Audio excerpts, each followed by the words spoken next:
在很多人的印象里，苏联红军是二战中击碎纳粹的钢铁洪流，是勇猛、坚韧、军纪严明的象征。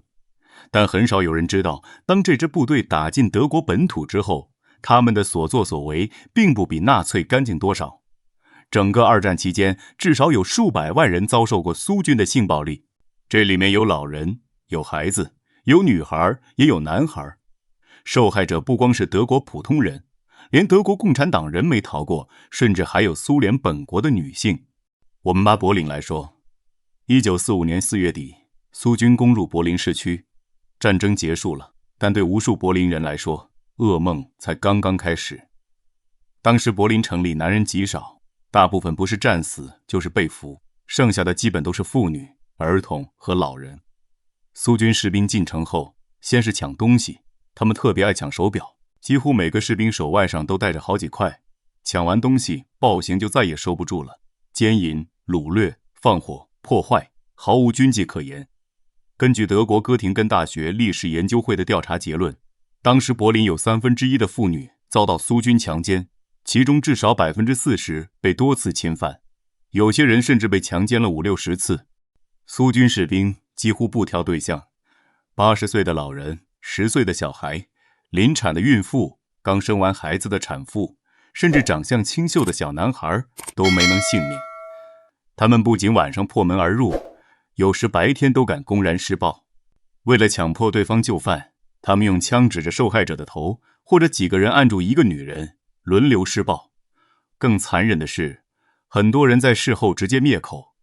有一位德国母亲在日记里写道：他们当着我5岁孩子的面侵犯了我，孩子吓得浑身发抖，却不敢哭出声来，因为士兵正用枪指着他的头。这种心理阴影一辈子都抹不掉。你以为苏军的暴行只针对普通德国人吗？不是的。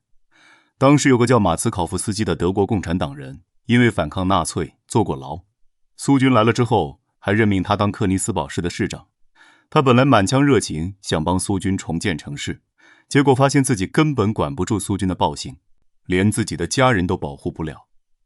1945年圣诞节，他的老母亲被苏军士兵强奸后杀害，连自己同一阵营的同志都这样对待，可想而知，当时的苏军纪律已经崩坏到什么程度。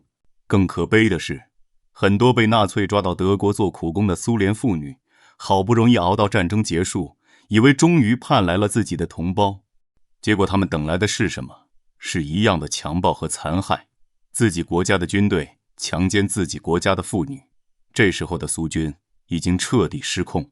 后来有一位德国女记者把自己在柏林陷落期间的经历写成了《柏林的女人》并出版。她记录了自己躲在地下室，还是被苏军发现并轮奸。为了活下去，她只能依附一个苏联军官，用身体换取食物和安全。这本书刚出版时，她被骂得很惨，有人说她糟蹋自己的名誉，有人说她纯粹造谣。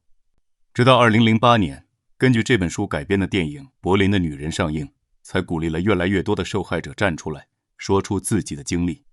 整个二战，苏联死了大约2700万人，其中1700多万是平民。列宁格勒被围困900天，活活饿死了100万人。基辅郊外的巴比谷，德军一次就枪杀了33000名犹太人和战俘。德军俘虏了大约570万苏联士兵，其中有超过300万人都死在了战俘营里，死亡率高达60%。这里面就包括斯大林的长子雅科夫。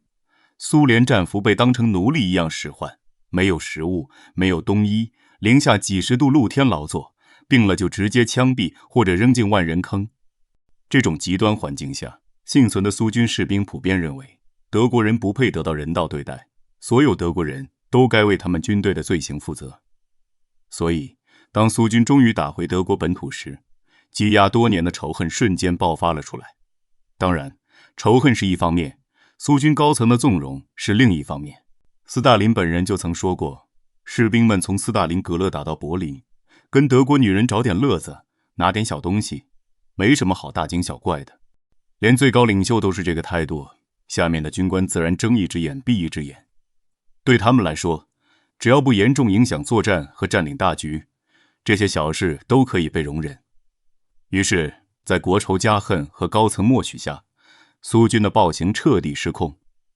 回看这段历史，苏军确实犯下了严重的罪行，但这些罪行的根源是法西斯。可话说回来，暴力只能用暴力回应吗？